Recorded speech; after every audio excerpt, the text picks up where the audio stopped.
The autumn wind carried the scent of pine and desperation, as Sophia Dawson staggered down the dirt road leading away from Copper Creek, her arms trembling beneath the weight of her 3-month-old daughter. Tears streaked through the dust on her face, each step carrying her further from the only home she'd known and closer to a decision that was tearing her apart from the inside. It was 1876, a hard year in the Wyoming Territory, and Sophia had run out of options.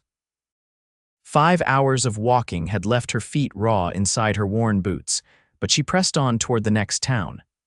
The baby whimpered, and Sophia clutched her tighter, her wedding ring catching the late afternoon sunlight. The gold band was all she had left of her husband, Thomas, who'd been killed in a mining accident 4 months ago, leaving her alone, pregnant, and destitute in a world that showed little mercy to widows. "Hush now, Lily," she whispered, adjusting the thin blanket around her daughter's tiny face. "It will be all right, you'll see." But the hollow promise echoed in her ears as she crested the hill overlooking Promise Valley. The town sprawled before her, a collection of wooden buildings nestled against the backdrop of mountains turned gold by the setting sun. Somewhere down there was the church where the Sisters of Mercy ran an orphanage. Somewhere down there, she would have to let go of the only piece of happiness she had left. Sophia had heard they were good women who cared for the children. That they would find Lily a proper home with a mother and father who could provide what she couldn't: food, shelter, security. All the things that had vanished when the mine collapse took Thomas. The landlord had given her 2 weeks to clear out of their small cabin. 2 weeks to mourn her husband, give birth to their child, and somehow find a way to survive. She tried everything: laundry work, mending, even begging for a position as a shopgirl, but no one wanted to hire a woman with a newborn. No one wanted the responsibility. As Sophia descended into the valley, her resolve wavered with each step. A wagon rumbled past, the driver tipping his hat but not slowing. She didn't blame him. A bedraggled woman with a baby was trouble, and folks in these parts had enough of their own.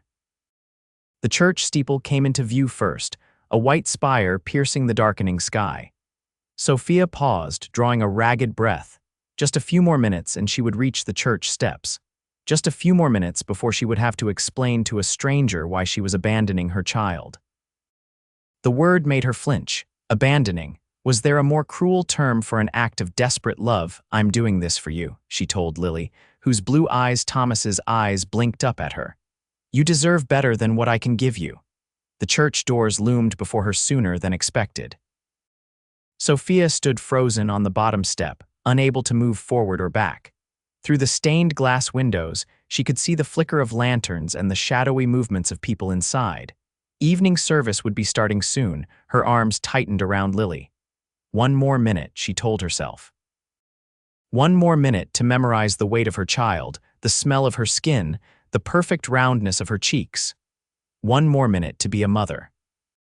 The church door creaked open, and a tall woman in a nun's habit appeared, her expression shifting from surprise to understanding as she took in the scene before her. "My child," she said softly, "would you like to come inside?" Sophia's throat constricted. "I've come about the orphanage." The nun's eyes softened further. "Sister Agnes handles those matters. She'll be available after evening prayers. Would you care to join us while you wait?" Sophia shook her head. "I'll wait out here if that's all right." The nun nodded and retreated inside, leaving Sophia alone again with her thoughts and her child. The twilight deepened around them, stars beginning to appear in the eastern sky. Sophia sat on the church steps, cradling Lily close against the growing chill. Time passed in strange lurches, too fast when she thought about what was coming, agonizingly slow when she tried to savor these final moments. The church doors opened again, releasing a stream of townsfolk who glanced curiously at her as they passed. Some nodded politely, most averted their eyes. As the last of the congregation dispersed, a different nun appeared in the doorway. Older, with iron-gray hair visible beneath her habit and keen eyes that seemed to take in everything at once. "I'm Sister Agnes," she said without preamble. "Sister Mary tells me you've come about the orphanage." Sophia stood on wobbly legs. "Yes, sister, her voice broke. "I can't care for her anymore." Sister Agnes's expression remained neutral. Come inside, we can talk in my office. Sophia followed her through the now empty church, past rows of wooden pews to a small room off the main sanctuary. A desk occupied one corner and a bookshelf lined with ledgers the other. Sister Agnes gestured to a chair. Sit, please, you look ready to collapse. Sophia sank into the chair, adjusting Lily in her arms. The baby had fallen asleep, her tiny mouth slightly open, wisps of dark hair peeking from beneath her cap. What is your name, child? Sister Agnes asked, seating herself behind the desk. Sophia Dawson, sister. And the baby's name? Lily Marie Dawson. Sister Agnes nodded, pulling a ledger toward her and opening it. And her age, 3 months, born June 17th. Father's name, Thomas Dawson. He died before she was born, mining accident. Sister Agnes made a note, her pen scratching against the paper. I see, and your situation now.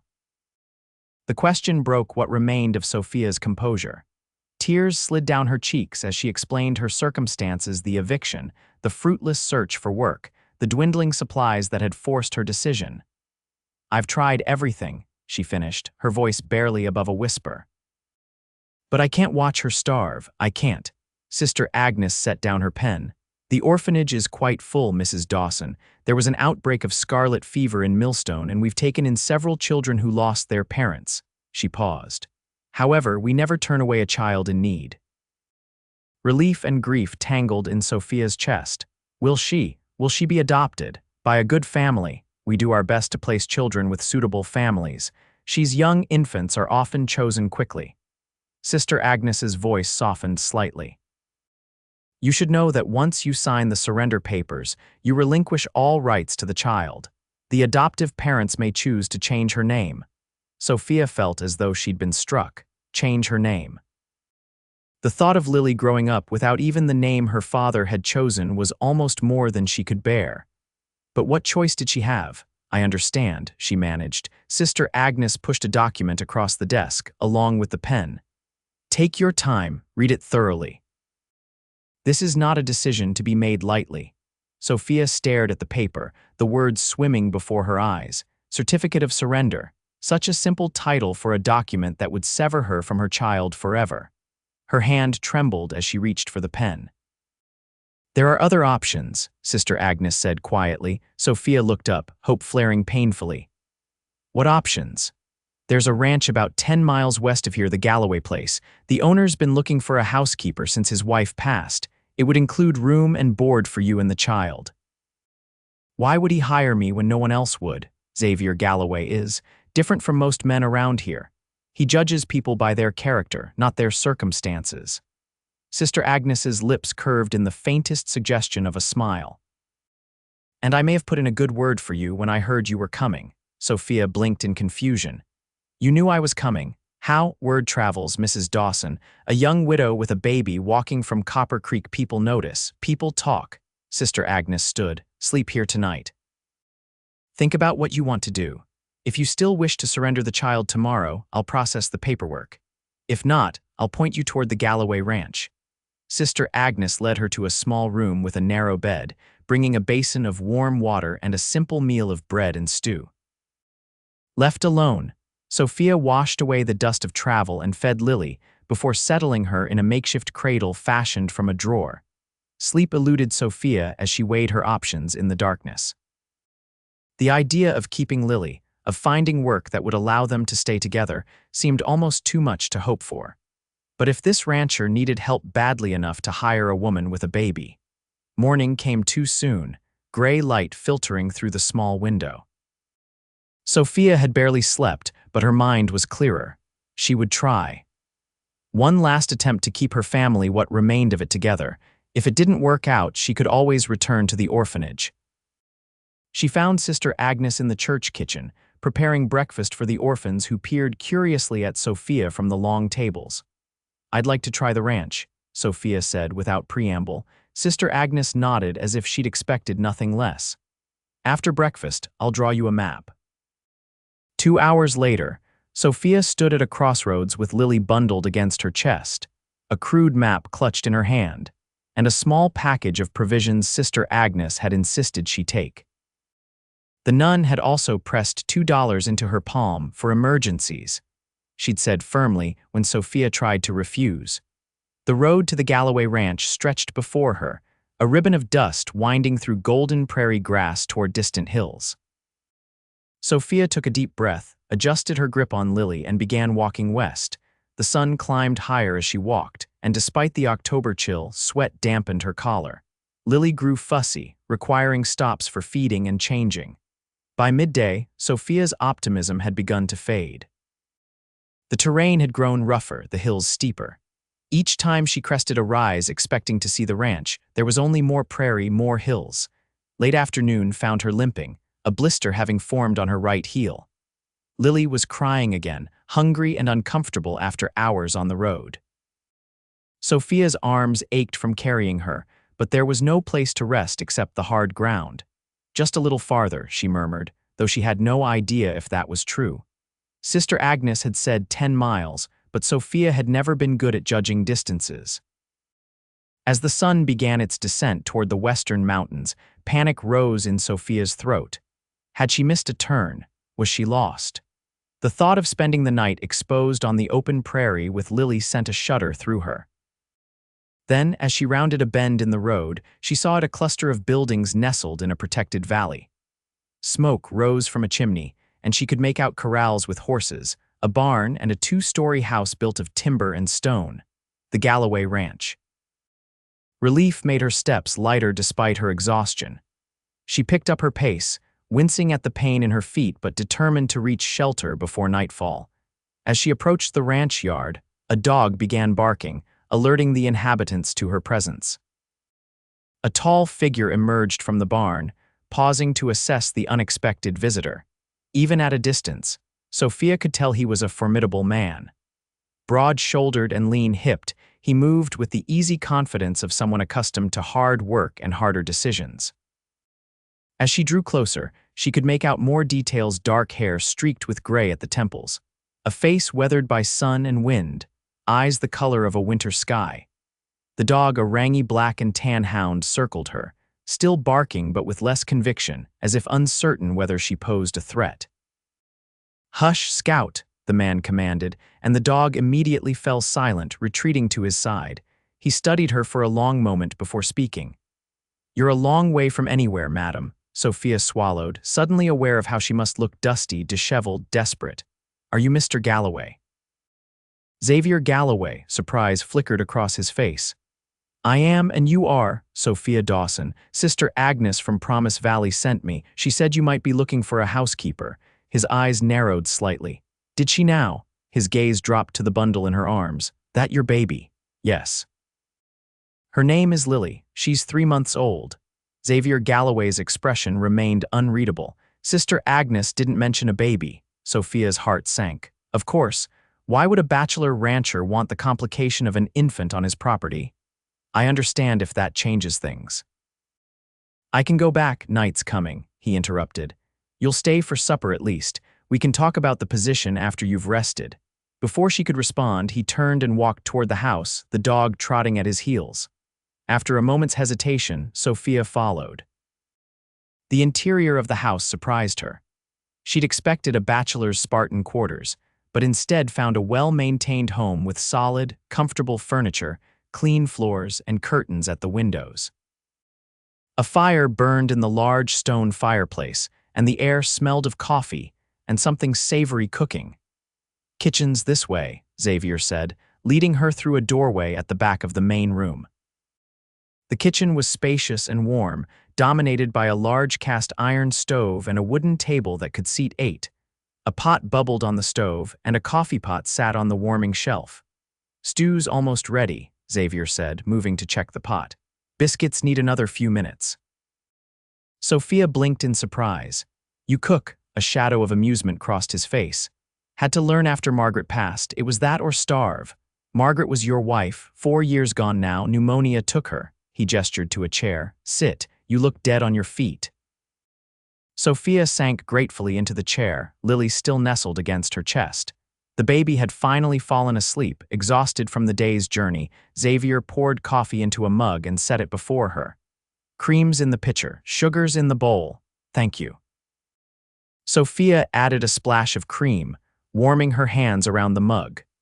The small kindness nearly undid her after the long, uncertain day. Xavier busied himself with the meal, moving about the kitchen with surprising efficiency for such a large man. Sophia sipped her coffee and watched him covertly, trying to gauge what kind of man he might be. His hands were calloused but gentle with the dishes. His clothing was worn but clean.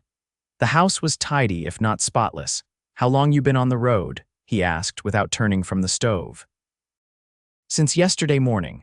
I walked from Copper Creek to Promise Valley, then here." That made him turn.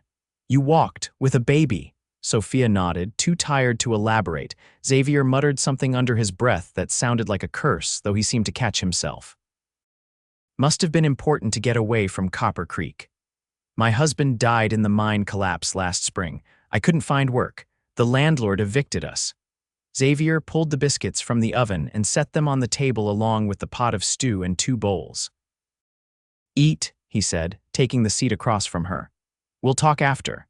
The stew was surprisingly good venison with potatoes, carrots, and wild onions, seasoned with herbs. The biscuits were a bit heavy but fresh and filling. Sophia hadn't realized how hungry she was until the food was before her. She ate slowly, savoring each bite, aware of Xavier's occasional glances. As she was finishing, Lily began to stir, making the small, snuffling sounds that preceded full-blown crying. Sophia tensed, waiting for Xavier's annoyance at the disruption. Instead, he said, "There's a bedroom off the kitchen. Used to be for the cook when we had one. You can use it to tend to her in private." Grateful, Sophia carried Lily to the small room he indicated. It was simply furnished with a bed, washstand, and chest of drawers, but clean and comfortable. She changed and fed Lily, marveling at the strange turn her day had taken. Yesterday, she'd been preparing to give away her child. Now she was in a stranger's home, considering a position that might allow her to keep Lily after all. When she returned to the kitchen, Xavier had cleared the table and was washing the dishes. He glanced over his shoulder at her approach. "Baby settled. For now, she'll sleep a few hours if we're lucky." He nodded, drying his hands on a towel. "Let's talk in the sitting room." More comfortable there. The sitting room was the front room she'd first entered, with its large fireplace and sturdy furniture. Xavier added a log to the fire, then settled into an armchair, gesturing for her to take the sofa. "So," he said without preamble, "you need work and a roof." "I need someone to keep house. Seems straightforward enough." Sophia perched on the edge of the sofa, Lily sleeping in her arms. "Is it? Most people don't want to hire a woman with a baby." "I'm not most people." Xavier leaned forward, resting his elbows on his knees. "Here's how I see it. The position includes room and board plus $10 a month. In exchange, you cook, clean, do laundry, and keep the house in order. The baby stays with you, but it can't interfere with your work." Sophia considered this. The terms were fair, generous even, but there had to be a catch. "Why me? Surely there are other women without babies who'd take the position." A wry smile touched Xavier's lips. "You'd think so, but good help's hard to find out here. Last woman I hired lasted 2 weeks before deciding ranch life was too isolated. One before that couldn't cook worth a damn." He shrugged. "Sister Agnes has good judgment. If she sent you, that's recommendation enough. And the baby doesn't bother you. Kids are a fact of life, Mrs. Dawson, and this place could use some life in it again." Something flickered in his eyes, a brief glimpse of old pain quickly shuddered. "Margaret and I never had children, not for lack of trying." The admission surprised her. It was unusually personal for a man she'd just met. "I'm sorry." Xavier waved off her sympathy. "Long time ago now," he straightened. "You'll have Sundays off. Can go to church in town if you want, I'll drive you. Christmas and Easter too. Otherwise, it's a 7-day job. Ranch doesn't stop for weekends." Sophia nodded, weighing the offer against her alternatives, which were, in reality, non-existent. "When would you want me to start?" "You're here, aren't you? Might as well be tomorrow." "Yes, all right, I accept." Xavier stood and extended his hand. "Then we have a deal, Mrs. Dawson." Sophia shifted Lily to free her right hand and shook his. His palm was warm and calloused, his grip firm but not crushing. "A working man's hand. You can call me Sophia," she said impulsively. He nodded, releasing her hand. "Xavier to you then. No need for formalities when we're sharing a roof." He glanced at the sleeping baby. You both must be exhausted. I'll show you to your room. He led her back to the bedroom off the kitchen. Bathroom's out back. There's a pitcher and basin if you need water in the night. Outhouse is the small building to the left of the barn. He paused at the door. Breakfast at sunrise. Sleep well, Sophia. With that, he was gone, leaving Sophia alone with her sleeping daughter and a whirlwind of emotions. Relief at finding shelter and work warred with anxiety over the new arrangement. Xavier Galloway seemed decent enough, but she barely knew him. She was now completely dependent on a stranger's goodwill. But as she laid Lily in the center of the bed and arranged pillows around her to prevent rolling, Sophia felt something she hadn't experienced in months: hope. Perhaps this was the fresh start they needed. Sleep claimed her almost instantly, her body surrendering to exhaustion despite her racing thoughts. Sophia woke to unfamiliar sounds: the clatter of pots in the kitchen, the crow of a rooster, the distant lowing of cattle. For a disorienting moment, she couldn't remember where she was. Then it all came flooding back: the long walk, the ranch, Xavier Galloway. Lily was still asleep, her tiny chest rising and falling beneath the blanket. Sophia eased out of bed, wincing as her feet touched the floor. The blisters from yesterday's walk throbbed painfully. She poured water from the pitcher into the basin and washed quickly, then changed into her spare dress, the only other one she owned. By the time she emerged from the bedroom with Lily, Xavier was already at the stove frying bacon. "Morning," he said, glancing over his shoulder. "Coffee's ready." "Thank you." Sophia settled Lily, still sleeping, in the crook of her arm and poured herself a cup with her free hand. "I should be doing that," she added, nodding toward the stove. "Tomorrow you will be. Today I'm showing you how things work around here." He transferred bacon to a plate and cracked eggs into the hot fat. "How do you like your eggs, however they come?" Sophia said honestly. "I'm not picky." Xavier nodded approvingly. "Good, life's too short to fuss over food." Breakfast was a simple but hearty affair of bacon, eggs, and toast. Xavier ate with the focused efficiency of a man who viewed food as fuel, not pleasure. Sophia tried to match his pace while juggling Lily, who had awakened hungry and fussy. "After you've tended to the baby, I'll show you around," Xavier said, rising to clear his plate. "Take your time." "Morning chores are already done." Sophia nodded gratefully and retreated to her room to feed Lily. Through the window, she could see the ranch yard coming to life with activity. A young man, hardly more than a boy, was leading horses from the barn to the corral. Another, older man was repairing a section of fence. She hadn't realized there were other people on the property. When she returned to the kitchen, Xavier was waiting, his hat in his hands, ready for the tour. "Yes, though I should warn you, I don't know much about ranching," Sophia admitted, adjusting Lily in her arms. "Not expecting you to run cattle," Xavier said with a hint of amusement. "Just want you to know the layout so you don't get lost." He led her outside, where the morning sun was burning off the last wisps of valley fog. The ranch was larger than she'd initially thought: a main house, bunkhouse, barn, several corrals, and outbuildings spread across a generous clearing surrounded by pine forest. Beyond the immediate compound, she could see fenced pastures stretching toward distant hills. "Main house is yours to manage," Xavier explained as they walked. "Bunkhouse is where the hands stay off limits to you unless there's an emergency.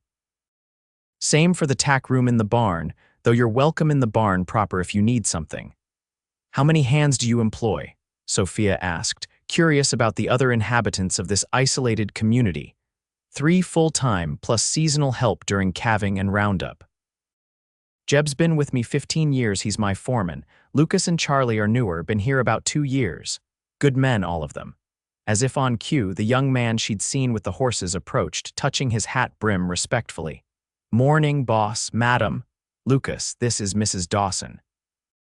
"She's taking over as housekeeper," Xavier said. "She and her daughter will be living in the house." Lucas, who couldn't be more than 20, nodded politely to Sophia.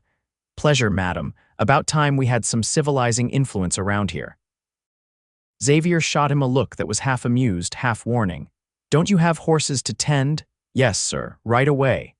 Lucas touched his hat again and hurried off. "Good hand with horses," Xavier commented as they continued walking. "Less good with boundaries sometimes." Sophia found herself smiling. He seems nice. They all are. I don't tolerate otherwise. There was steel beneath Xavier's casual tone, a glimpse of the authority that must command respect from his men. The tour continued through the kitchen garden, neglected since Margaret died, but the soil's still good, and the root cellar stocked for winter, but inventory's your responsibility now.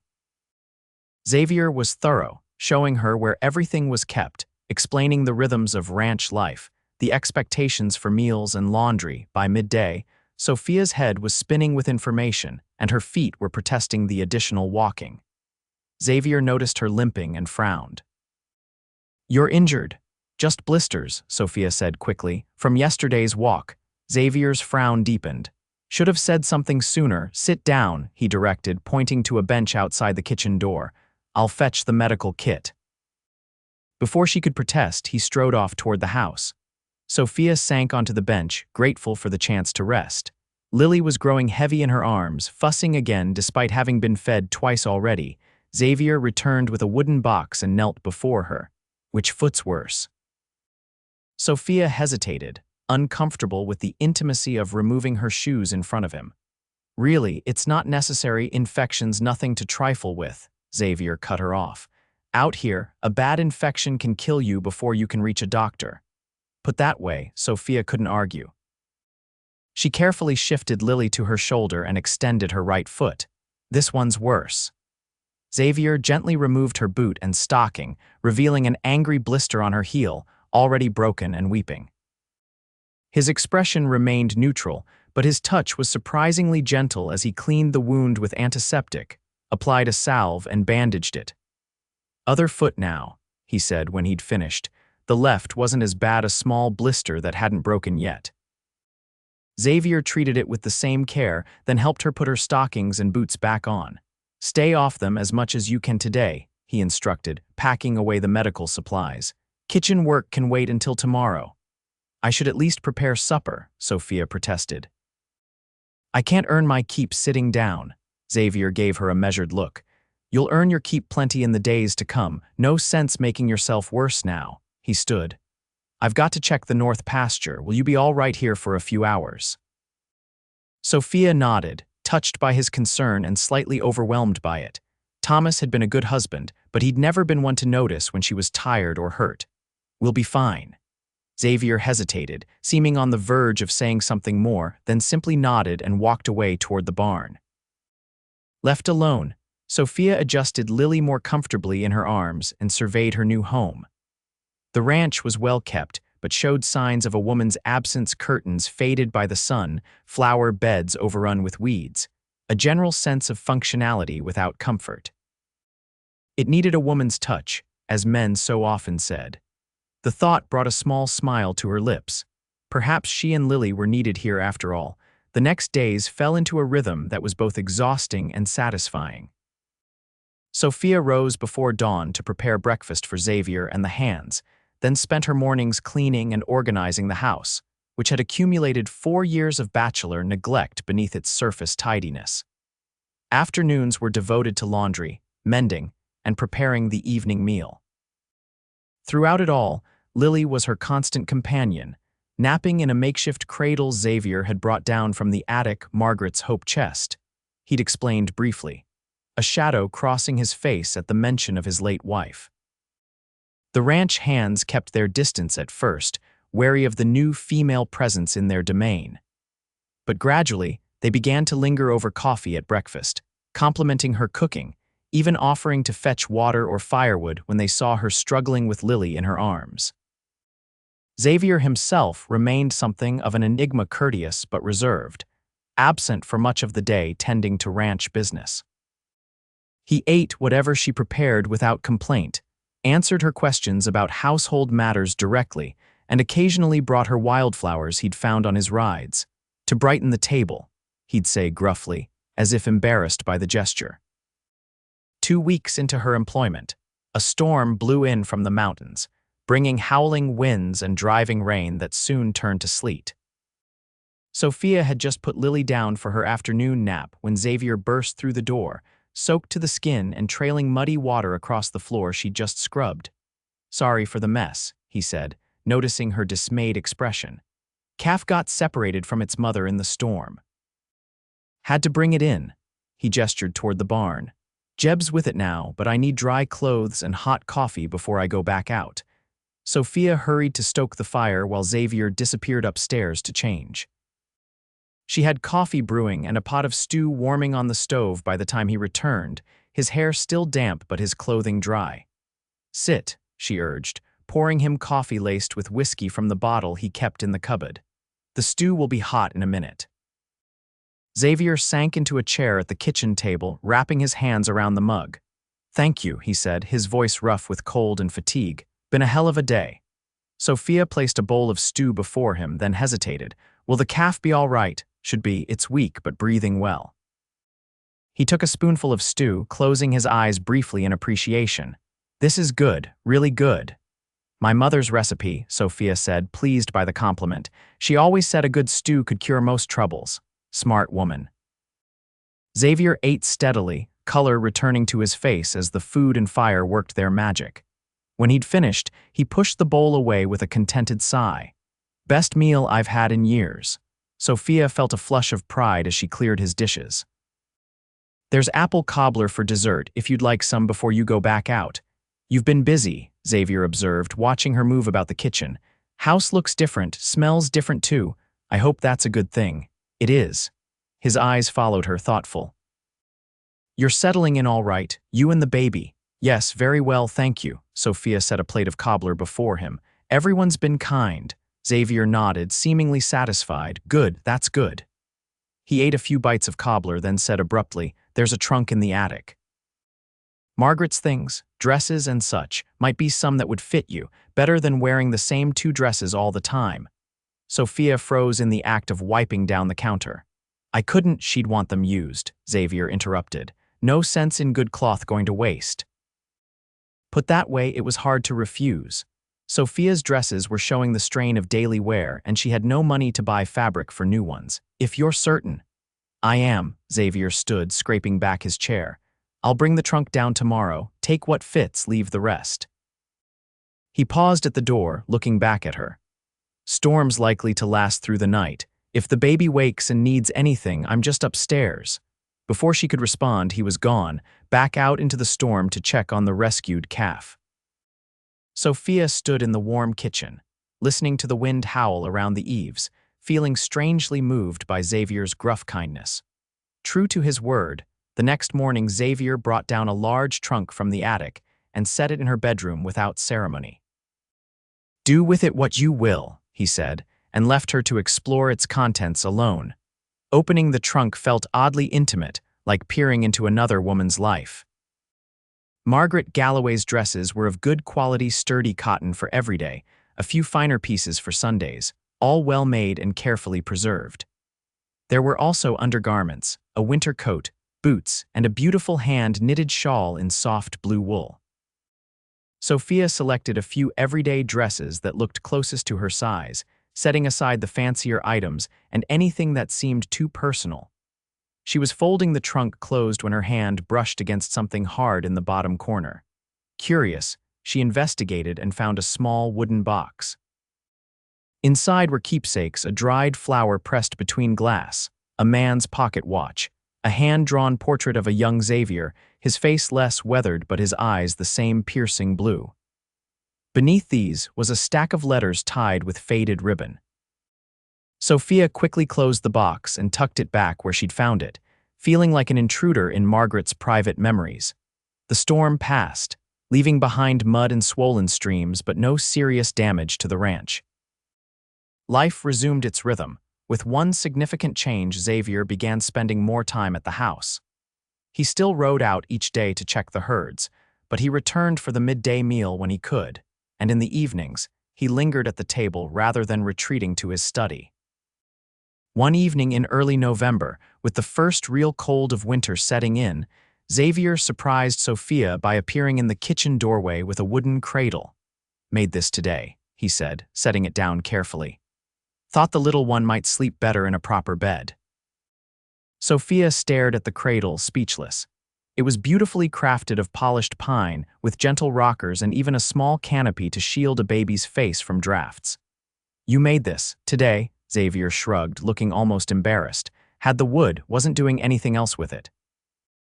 "It's beautiful," Sophia said, running her fingers over the smooth finish.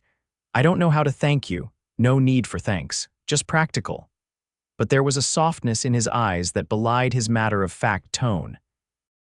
That night, Lily slept in her new cradle, and Sophia found herself watching Xavier across the supper table with new eyes. There was more to this taciturn rancher than she'd initially thought. As November deepened toward December, the first heavy snows arrived, blanketing the ranch in white silence. Ranch work slowed with the seasons, giving Xavier and his men more time for indoor tasks, mending tack, repairing tools, planning for spring breeding. Sophia found herself busier than ever preparing for Christmas. She baked cookies and pies, sewed new curtains for the sitting room from fabric Xavier had brought back from town, and even fashioned a small toy for Lily from scraps of wool and cotton. Xavier watched these preparations with a mixture of bemusement and pleasure. "Haven't had a proper Christmas since Margaret died," he admitted one evening as Sophia hung pine boughs over the fireplace. "Didn't see the point, I guess." "Christmas is always worth celebrating," Sophia said, thinking of the previous year when she and Thomas had shared their last holiday together. "Even in hard times, maybe especially then," Xavier nodded thoughtfully. "Margaret used to say something similar." Sophia hesitated, then asked the question that had been on her mind for weeks. "What was she like? Your wife?" Xavier was silent for so long that Sophia thought he wouldn't answer. Then, slowly, he began to speak. "Kind, stubborn as a mule when she believed in something. Loved to sing, though she couldn't carry a tune in a bucket." A smile touched his lips at the memory. "She came out here from Boston. Her family thought she was crazy to marry a rancher and move to Wyoming. Maybe she was." "She must have loved you very much," Sophia said softly. Xavier's eyes met hers. "We had a good life together. Short, but good." He cleared his throat. "What about your husband, Thomas, was it?" "Yes, Thomas." Sophia sat in the chair opposite Xavier, her hands folded in her lap. "He was a dreamer. Always had big plans. The mine was going to make us rich. Then we'd move to San Francisco and live like royalty." She smiled sadly. "Never quite worked out that way, but he never stopped believing it would. That was the wonderful thing about him, his optimism." "Sounds like a good man." "He was. He would have been a wonderful father." Sophia glanced toward her bedroom, where Lily was sleeping. "Sometimes I look at her and see his eyes, his smile. It breaks my heart and heals it at the same time." A comfortable silence fell between them, the crackling fire and howling wind outside the only sounds. Finally, Xavier spoke again. "Christmas is in 2 weeks. I was thinking we might have a proper celebration, invite the hands to dinner, maybe even get a tree." Sophia brightened at the suggestion. "That would be lovely. I could make a special dinner turkey if you can get one, or a roast, and pies, of course. I'll ride into town tomorrow, weather permitting. Get whatever supplies you need." Xavier rose, stretching his tall frame. "Make a list. Don't skimp. Christmas comes but once a year." That night, Sophia lay awake long after Lily had fallen asleep, thinking about the day's conversation. It was the most personal exchange she and Xavier had shared since her arrival. Something was shifting between them, a tentative bridge forming across the careful distance they'd maintained. The thought both thrilled and frightened her. Thomas had been gone only 9 months. Was it disloyal to feel this growing warmth toward another man, and what of Xavier's feelings? Perhaps she was imagining the softening in his eyes when he looked at her, the lingering of his hand when he passed her the coffee pot. Snow continued to fall for 3 days, delaying Xavier's trip to town.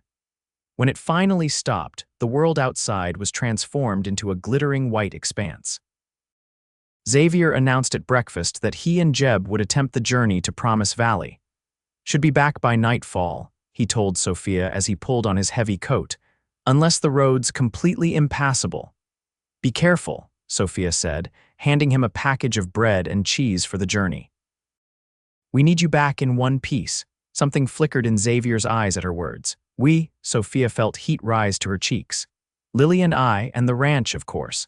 Xavier nodded, a small smile playing at the corners of his mouth. "I'll be careful. The day stretched endlessly without him. Sophia busied herself with housework, played with Lily, and prepared a hearty stew for Xavier's return, but her thoughts kept straying to the snowy trails and the dangers they presented.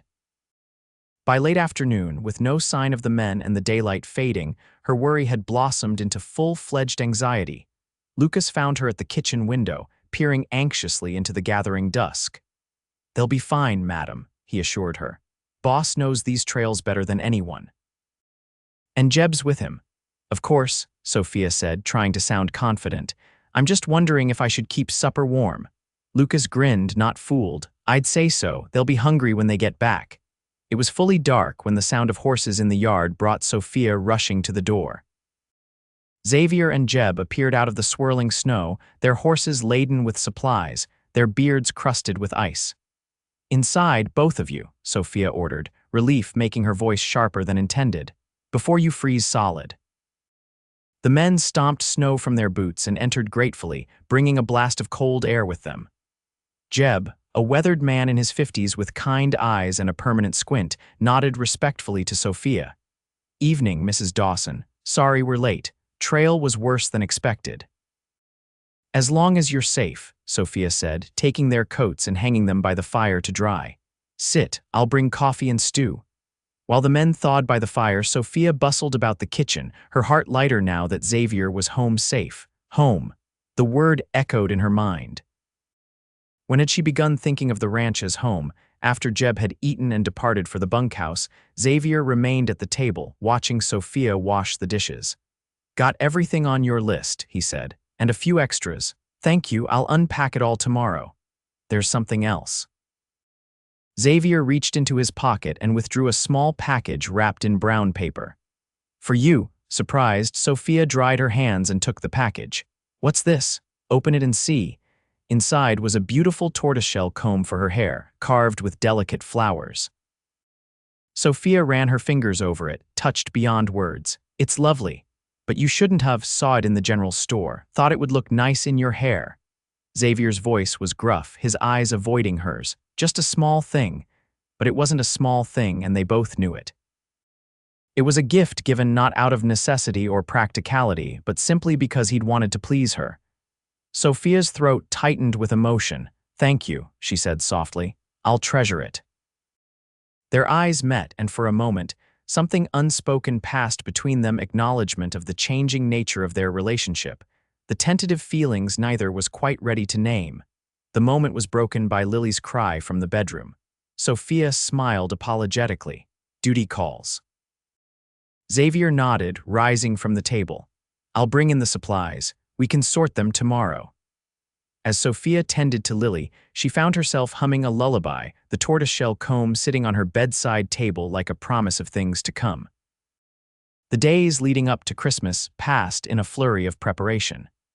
Xavier and Lucas brought in a pine tree from the forest, setting it up in the corner of the sitting room.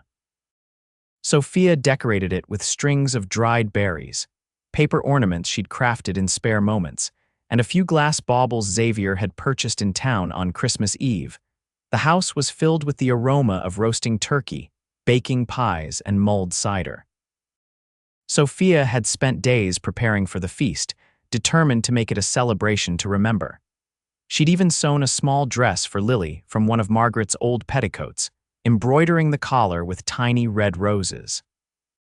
As twilight fell, the ranch hands filed into the house, scrubbed clean and wearing their Sunday best, each carrying a small gift for the others. Jeb brought a jug of his homemade applejack. Charlie, the quietest of the hands, surprised everyone with a beautifully carved wooden flute.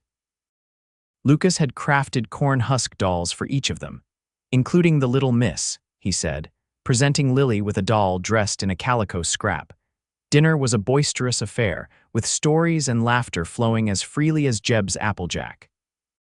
Sophia watched it all with a full heart, thinking how different this Christmas was from what she had imagined just 2 months ago when she'd walked to Promise Valley intending to give Lily away. After the meal, as the men settled in the sitting room with their pipes and drinks, Xavier drew Sophia aside. "I have something for you," he said quietly. "For you and Lily, but I'd rather give it to you privately." Curious, Sophia followed him to his study, a small room off the main sitting area that she rarely entered. Xavier closed the door behind them and crossed to his desk, retrieving an envelope. "This is for both of you," he said, handing it to her. "Merry Christmas, Sophia." Inside the envelope was a legal document. Sophia scanned it, her confusion growing as she tried to make sense of the legal terminology. "I don't understand," she said, looking up at Xavier. "What is this? Deed to 40 acres on the east side of the ranch," Xavier explained. "Good land with a stream running through it, and $500 in the Promise Valley Bank in your name." Sophia stared at him, stunned. "But why?" Xavier's expression was solemn. "So you never have to worry about having nowhere to go, so Lily always has a home no matter what." Tears welled in Sophia's eyes. It was the most generous, thoughtful gift anyone had ever given her: security, independence, a future for her child. "Xavier, I can't accept this. It's too much." "You can and you will." His voice was gentle but firm. "I have more land than I can use and more money than I need. What I don't have is peace of mind knowing you and Lily are secure." "But why?" Sophia whispered again, needing to understand the depth of his generosity. Xavier's eyes held her steadily. "Because in the 2 months you've been here, you've brought life back to this house. Back to me." He took a deep breath. "I care about you, Sophia, more than I expected to care about anyone again after Margaret." The admission hung in the air between them, honest and vulnerable. Sophia's heart raced. She'd felt the growing connection between them but hadn't dared to hope it might be reciprocated. "I care about you too," she admitted softly. "But Thomas hasn't been gone a year. I don't know if I'm ready."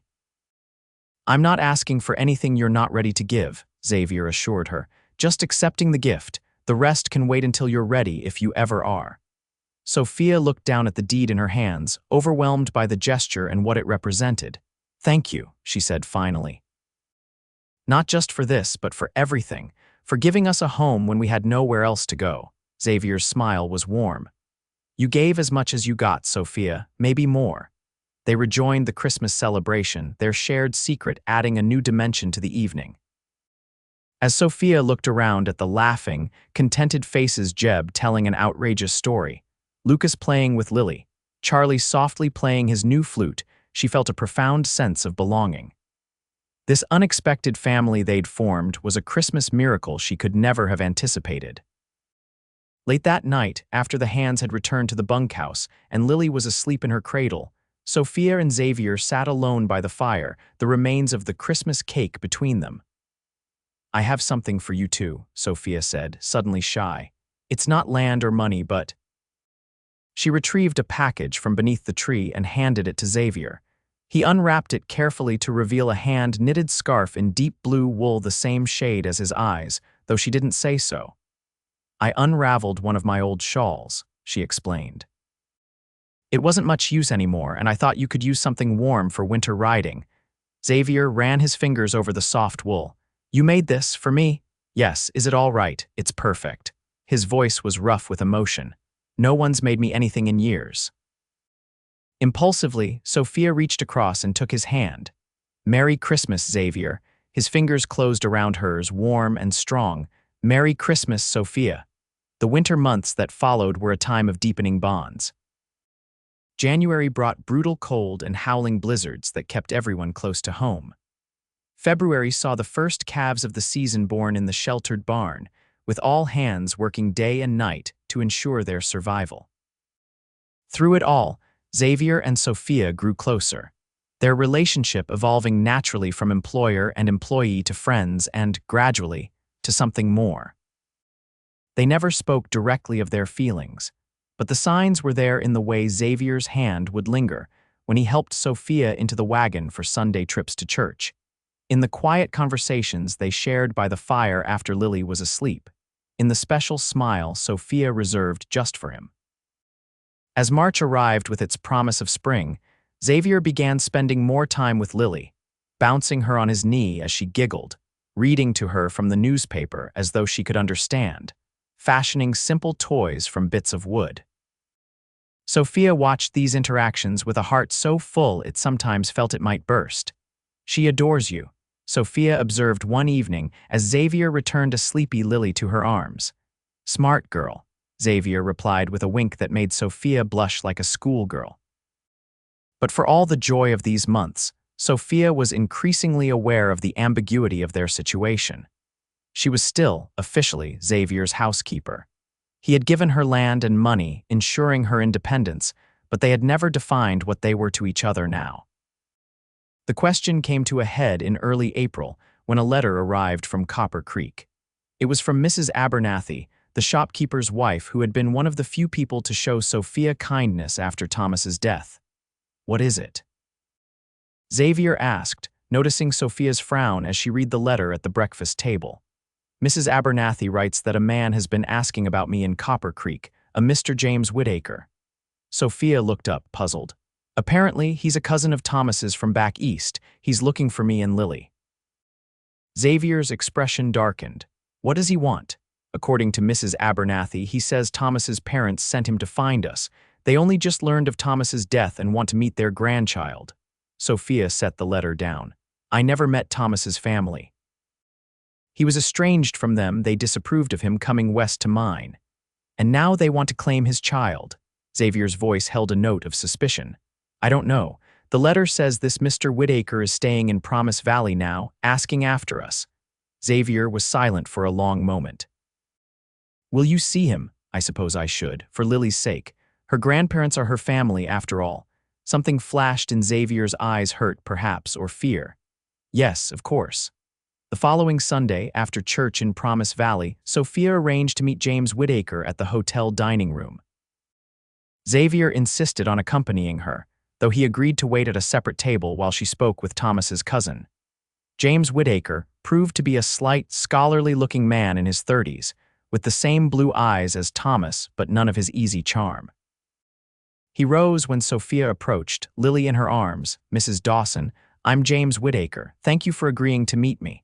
Sophia took the seat he offered, adjusting Lily on her lap. "Mr. Whittaker, your letter mentioned Thomas's parents?"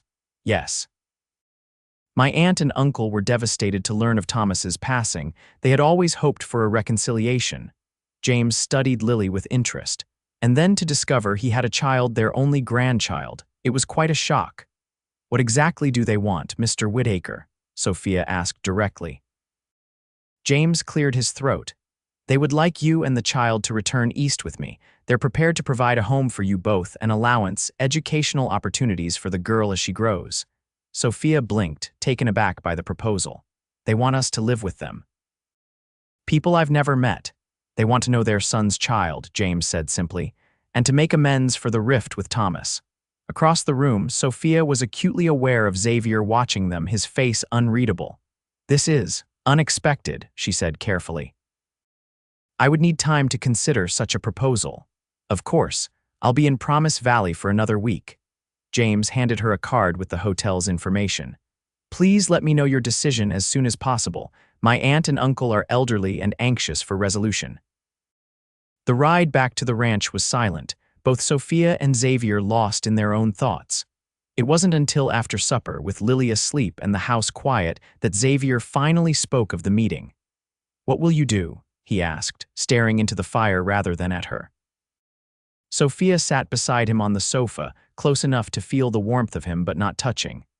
"I don't know. It's a generous offer in its way, security for Lily, family connections." Xavier nodded stiffly. "Makes sense. A proper life for both of you." "A proper life," Sophia repeated, testing the words. "Is that what it would be? Better than being a housekeeper on a remote ranch?" The bitterness in his tone surprised her. "Is that all you think I am, your housekeeper?" Xavier finally looked at her, his eyes troubled. "No. You know you're more than that. But what am I to you, Sophia? What is this place?" The question hung between them, demanding an answer Sophia wasn't sure she had. "This is home," she said finally. "You are someone I care for deeply. Someone who has been kind to me and Lily when we needed kindness most." "Kindness," Xavier echoed, the word hollow. "More than kindness," Sophia admitted, her heart racing. "Much more." Xavier took her hand, his own trembling slightly. "Don't go east," he said, his voice low and urgent. "Stay here, with me, as your housekeeper, as my wife." The words, so unexpected and yet so hoped for, left Sophia breathless. "Your wife," Xavier knelt before her, still holding her hand. "I love you, Sophia." I think I have since that first day when you arrived at my door with Lily in your arms, exhausted but so determined. I love your strength, your kindness, the way you hum when you think no one's listening." He smiled, a rare, full smile that transformed his face. "I love Lily as if she were my own. I want to be a father to her, a husband to you, if you'll have me." Tears filled Sophia's eyes.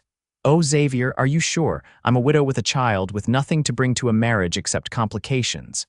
"You bring everything that matters," Xavier said firmly. "Love, joy, purpose." He brushed a tear from her cheek. "I've lived without those things since Margaret died. I don't want to live without them without you again." Sophia's heart felt too full to contain her emotions. "I love you too," she whispered. "I think I have for months now." Xavier's face lit with hope. "Then you'll stay, you'll marry me." "Yes," Sophia said, the word carrying all the certainty she felt. "Yes to both." Xavier pulled her into his arms, his kiss gentle at first, then deepening as she responded. It was a kiss of promise, of passion long restrained, of future mornings and evenings shared. When they finally parted, Xavier rested his forehead against hers. "When?" he asked simply. "Soon," Sophia answered, her heart racing. "Very soon." They were married 2 weeks later in the Promise Valley Church, with Jeb standing as Xavier's best man and sister Agnes, who looked thoroughly unsurprised by the development, holding Lily during the ceremony. James Whittaker attended at Sophia's invitation, agreeing to convey her decision and a letter to Thomas's parents, explaining that while she wouldn't be moving east, they were welcome to visit their granddaughter at the ranch. The ranch hands transformed the bunkhouse into a celebration hall, decorating it with spring wildflowers and ribbons borrowed from the general store. The entire community turned out, ranchers and townspeople alike, eager to witness the union of the solitary Xavier Galloway and the widow who had captured his heart. As spring blossomed into summer, Sophia marveled at the turn her life had taken. A year earlier, she had been a pregnant widow facing eviction. Now she was the wife of a respected rancher, mistress of a thriving property, mother to a thriving daughter. The 40 acres Xavier had given her at Christmas were now being prepared for a new house, for when the family grows, he'd explained with a hopeful smile that made her blush. Thomas's parents arrived in late June for a visit, a stiff, formal couple who clearly found ranch life primitive, but who softened visibly when Lily, now crawling and babbling, grabbed her grandfather's finger with her chubby hand. They stayed a week, gradually warming to Sophia and even to Xavier, who made a point of speaking well of Thomas and showing them the memorial stone he'd placed in the ranch cemetery. "You've done well for yourself," Mrs. Dawson told Sophia the night before they departed. "Thomas would be pleased, I think. He always wanted you to be happy."